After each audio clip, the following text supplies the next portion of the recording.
So yeah, I'm Barbara Adzajlic. I work for Glasgow Health and Social Care Partnership in a health improvement role related to children and young people's mental health.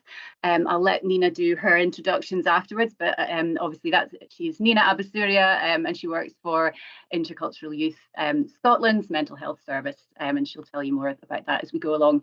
But yeah, I guess what I want to. Oh, sorry, I've not. Don't think I. There we go. What I wanted to tell you about, I guess, was from my perspective, from an HSCP perspective, the journey that we've been on and are very much still at the very beginnings of. And I'm going to kind of scoot through as quickly as I can the details of that and try and focus on sharing the learning that I've picked up on along the way, which I think maybe follows nicely from the last speaker in terms of what we as statutory services need to be thinking about if we're trying to build fairer communities, if we're trying to work in partnership with people and improve things. So yeah, very briefly, we are on this journey. Our services and our supports and services and things are still very, very much old school, centrally designed. There's a lot of power imbalance there. We totally recognise that, but we've been on this bit of a journey where we've been able to I guess, attack some little bits and pieces of it. We had an opportunity, some funding, some resource to do some research, which included a lot of conversations with people, organizations and people working on the ground, looking at, as we called it at the time, and I'll come back to sort of language and acronyms, but the ethnic inequalities, I suppose, around mental health for children and young people from Black and minority ethnic backgrounds. That was the kind of brief that I was given. Did the research, produced a big report, which I'll share the link to it, and was able to use some funding the next year and now going into this year to start addressing this on different levels. So yeah, and I guess it is about moving towards a more collaborative approach of doing things, the things that we do and the way that we do them. These slides can be shared and people can have the link to the report, but just suffice to say it was a very big report, borrowing heavily on the research that many people have done before me, and the many conversations that I had with people and the time that they gave me to have those conversations. Many recommendations and many themes that came up, which I won't go into here. I would encourage people to absolutely do the learning yourselves. It's all out there, and again, I'll come back to that. But I suppose the themes can be encapsulated under the title of what we're talking about today, which is building culturally informed and anti-racist practice into our mental health care. Again, very quickly through this, some funding that we got this year, we were able to address this at different levels and in different ways, working very much in partnership with Intercultural Youth Scotland and some smaller local Glasgow organisations, some of the ones who had kindly given me their time to put that report together, and I'm just going to name check them here so they get that. There's Baba Yangu Foundation, there's Urban Youth Project, there's Active Life, Sahelia Youth Community Support Agency, and there are many others, but those are the ones that we've kind of continued to work closely with, and of course Intercultural Youth Scotland. So we've done a range of things. We held an event in February, which I'll come back to in a moment. That was a learning exchange event. We're doing a bit of work with one of our CAMS teams. So sorry for people who are not immersed in the mental health world. Our children and young people's, child and adolescent mental health service teams to improve their cultural awareness and their anti-racist practice, trying to do that in a kind of safe way, not a sort of off the shelf tick box training, but a sort of guided conversations and bringing that discomfort into the room in a safe space and being able to explore those themes. And we've been able to fund some direct specialist provision. So while we recognise that our statutory services need to improve the way that they work, we also need to be able to provide that specialist provision that organisations, grassroots organisations on the ground already do so well and really need the funding for. So there's a range of one-to-one work, group provision, there's developing a kind of young people voice group, and there's some awareness raising with parents and carers. So just briefly back to the event that we held in February, it was an opportunity for a wide range of organisations to come together. We had about 100 people attending. mainly third sector, but there was a lot of interest from the statutory sector as well. There just weren't enough spaces. And Nina and I worked very closely on this, and Nina really is the hero of this. She kind of led on it, but I suppose we put a lot of thought into caring for people, that kind of trauma-informed approach, making sure it was a safe and a comfortable space for people to bring their experience or their lack of experience with this very difficult and emotive topic, and for the voices of people, black people and people of colour, to be centred and to be heard in safe ways. So there were a number of ways that we did that. That if people are interested, that we can talk to you about it, and perhaps Nina will talk about it a little bit. But yeah, I'll kind of move on from that, and I suppose the kind of what we'd like to come from that is that all those people had an experience, had a very powerful experience that day, and will be able to bring that back to their individual workspaces and lives, and continue those conversations and start to think about the changes that they need to make. But yeah, just to kind of focus for a few minutes on the sort of the key ingredients to me, which I do feel kind of they were resonating quite well with what the last speaker was saying towards the end, and kind of things that I've picked up along the way, that I feel that if for people out there who are here today who share my experience of being working for a statutory service, being in a relatively comfortable, well-paid, secure position of employment, having funds to do the work that you need to do and that you want to do, maybe less and less funds as the days go on at the moment, but still in a relatively privileged position, and personally in the privileged position that I am a white person and I don't experience racism and cultural misunderstandings on a daily basis.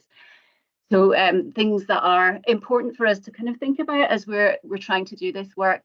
The first one is just commit to the learning, make the time to do the learning. There's so much out, there's so much you can read, there's so much people you can follow online, that it's so easy to do it, really. And the second point really there is to do that work yourself. As I say, find the people to follow online, find the reading, find the reports, read my report, but read all the reports that I reference in my report, because there's so much good work in there that will fill the gaps in your knowledge. Don't rely on people with lived experience to fill the gaps in your knowledge. People with lived experience, and in this case, Black and people of colour, may want to talk to you about their experience, but it is a daily potentially traumatizing and difficult experience for them, and they don't necessarily want to be re-traumatized on a daily basis just because you don't have the knowledge that you need. So it's just kind of making that point, and about sort of doing no harm. Don't bring up the topic for the wrong reasons. Do it for the right reasons. Acknowledge your privilege. So I've talked about my personal and professional privilege, and I suppose also thinking about for me, although I'm absolutely passionate about this work, I can also kind of sit back and be really intellectually interested in it. And again, that is a privilege that not everybody has. So it's kind of being aware of that, and then doing the right thing that follows on from that. So I guess that moves on to the next point about what you do once you've recognized that and acknowledged that privilege. So it's about doing what you can do. If you are in a position like me where you can put little bits of funding into things, or if you're in a position where you can put a lot of funding into things, then think about those third sector organizations, for example, that are battling day in, day out to do the work on anti-racism and cultural awareness. But if you don't have money, there are so many other things you can do. You can be an ally, you can support people with mentoring, supervising, you can give people a team, even if it's not they're not part of your work team. You can be a kind of moral team. You can be a person that people can come and speak to when it becomes too much on a daily basis. And I'm going to say there, sorry, lost my train of thought slightly. But the other thing about putting your money where your mouth is also just not asking people to do things for free. Again, it's thinking about the things that people do on a daily basis. People of colour are dealing with this issue on a daily basis. If you're asking them to come and talk to a group, offer them payment. You know, all the people that came to our event in February and were on the panel, they were paid for their time, and that was just a really important thing. And all those organizations that I spoke to in doing the research, I wasn't able to pay them for their time, but it's about bringing them and keeping them as part of the process, and you know, compensating wherever you can. Considering language, I've mentioned acronyms briefly at the beginning, and we've had so many discussions about the right and wrong acronyms to use in this. And ultimately, I think it's not, we'll never agree on the right, you know, do we use BME, do we use BAME, do we use BAME, which makes me wince every time I hear it, or do we talk about Black and people of colour? It's not so much about what is the right acronym. I think it's about using those acronyms with care, using the full words, not using the acronym. It's just that kind of feels like the height of laziness. If you're in that privileged position where you have the time and the resources, you know, don't talk about a massive group of people as a 3-letter acronym, and consider how and when and why you might use different terminology. And finally, just because food was mentioned here, I added this in at the last second because that's been an important part of the work that we've done. And Nina is a great champion of bringing food and sharing into those conversations, and helping to using that to make it into that safe and comfortable space. So that's just from my perspective, but I'm now going to stop sharing and let Nina talk a little bit about how this has been from her perspective and from IYS. Hi everyone, thank you Barbara for that. Thank you for being humble and honest in your reflections as well about how you're on the journey and at the beginning of it as well. I'm going to talk a little bit about Intercultural Youth Scotland's mental health service and just what we've been doing, and then a little bit of reflections. Just to say that I'm here speaking from my professional experience, but also my lived experience. So I'm pleased that that has been mentioned today as well as reflection, that it isn't always easy to come into the space and do it. So I'm a mental health practitioner, and I also am a freelance workshop facilitator and writer. I mentor one-to-one in anti-racist practice, and I currently design and develop the mental health service for Intercultural Youth Scotland, which is a third sector organisation. We're relatively new. The mental health service was set up about 2 years ago. It was a pilot to start off with. It was a response basically from a report that was commissioned by the organisation called Speaking Our Mind, which is on our website if you want to check that out. It was looking at the effects of race and racism on young Black and people of colour in Scotland. So we currently offer young people who identify as Black and a person of colour in Scotland, aged 12 to 25, tailored culturally informed therapy. So this is from an anti-racist approach to mental health and expertise on racial trauma, which is an interesting thing to declare because that isn't a standard provision or service that I know of in Scotland as it stands. So it's quite a declaration for me to make it. So when I first started the job, I came in with my mental health knowledge and my training, knowing that I've been a person of colour working in multiple sectors and spaces, knowing that there is a lack of training and a lack of Black and people of colour therapists. So there's a multiple problem from multiple kind of parts of the wheel, I think. So what I did straight away, because I was ultra keen and very excited to be in this position of third sector where change happens much quicker, that I created a anti-racist mental health care, a racialized trauma informed approach to practice training. Need to get a smaller title for that, I think. And I immediately kind of developed this training, which is quite comprehensive, not long enough, but it was an introduction to the topics. So our practitioners and our staff at IYS knew their basis of kind of a grounding in the understanding of what racialized trauma is. Now, that's a difficult place to even develop as well because of a lack of evidence-based research and investment in time around that. There's no actual, for people who work in psychology, you will probably know there's no ICD-11 or DSM-5, which are the classifications for health and wellness, definition of racial trauma. So I had to begin from absolute ground zero of writing my own definitions and developing those for an understanding, so our practitioners are rooted and embedded in those ideas. So that's where we are at the moment, but we're developing from the ground up, I guess, which is great because it means you have that opportunity to build a system that is going to be better. So at the moment, we have 85% Black and people of colour therapists with multiple languages. I hope to develop kind of that as a network at some point across Scotland. Our young people of colour are more likely to come through referral pathways that aren't traditional from primary care, that they come through the criminal justice system and social work. And so quite a lot of the work that I've been doing and with the team is about breaking down the barriers to access and destigmatizing the idea of support for a young person of colour. One of the things that I did at the beginning was write a mission statement around what anti-racist theory and practice looks like. And from that, I've been developing pillars or tenets of anti-racism in healthcare. As far as I can see, I'm going to finish with that as a statement in a moment, but I would love to see this just a standard because it's around humanizing care and dehumanizing the dehumanizing experience that a person has going through a system of care anyway. But right now we do need specialist services because of the lack of support and inequity for people of colour in Scotland. So I believe that our specialist third sector organisations right now are kind of a bridge between people of colour and the statutory services.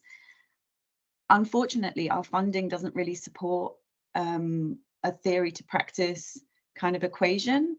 Right now, really, there should be a complete national rollout for a service such as ours to the whole of Scotland. Now, we're funded through 3 different sources, which are pots of money, which we have obligations. And as far as I can say, I have to say, in honesty, it feels like massive hoops we have to jump through. And with no differentiation of the fact that we are a Black-led organisation, which means that we have farther to climb. We have farther to get to the places that the organisations that may be funded within the consortiums that we're in have. So we're a startup as well, essentially. So our funding doesn't support the idea of a national kind of service, but we are providing it right now. Our most of our sessions are done online, and I did see in the chat before about people who are tech, who might not have the tech for that, but I've started to work with Codebase and trying to set up a way of upscaling a person so they'd be able to have that tech. We're at the beginning of that, but I think that's the joy of working in the third sector. You have a problem and then you find a quick solution. But the problem of working in the third sector is the fact that it's a very precarious place to be around funding and capacity. So right now we're only funded for 1 member of full-time staff in the mental health service, and the rest are all sessional workers. So it does mean that the burden lays on myself and the organization in itself to be able to kind of roll out this service, but also this theory that we're developing alongside it. And then the reason why I think it's so important to have those 2 things running alongside is it just doesn't work if you provide something without looking at rechanging the structure and the experience of that young person moving through it. So basically our service centres a Black and a person of colour, and it attempts to readdress that kind of othering and dehumanising, and it really looks at prioritising belonging. And quite a lot of the young people that I've seen and that come through are lacking those spaces of belonging in Scotland. They feel a dislocation of identity, and they are looking to find an understanding within a counselling or a mental health support space. We do, and we have just started, in fact, it's only this week that I'm starting a mentor to be able to create some better spaces around that and look at that from different perspectives that are less, because there is elitism in counselling and that provision that comes with that. but without the kind of national provision or a more secure way of funding this, I feel what could happen to us is we could disappear, just as other BPOC organizations in the third sector could disappear overnight. And that's where the system doesn't really support us in that co-production. So I feel like I've been rambling, but what I kind of wanted to really end on is looking at what those pillars of anti-racist practice are. And if it's okay with you, I'm going to read the statement that I wrote. That there's a mission statement to myself, but to the service also. And it really is around the acknowledgement of the problems and the inequities and inequalities that sit in our care systems as they stand now. So really, this is a mission statement for me to uphold my practice too, but also for a Black and a person of colour to be seen in. So I'm going to read that to you now. An anti-racist approach to mental health care continuously readdresses the power imbalance between the practitioner and the person accessing help. It recognises that racism is multifaceted with nuanced consequences for Black and people of colour. It prioritises emotional reparations for the psychological and physical harm caused to Black and people of colour through white supremacy.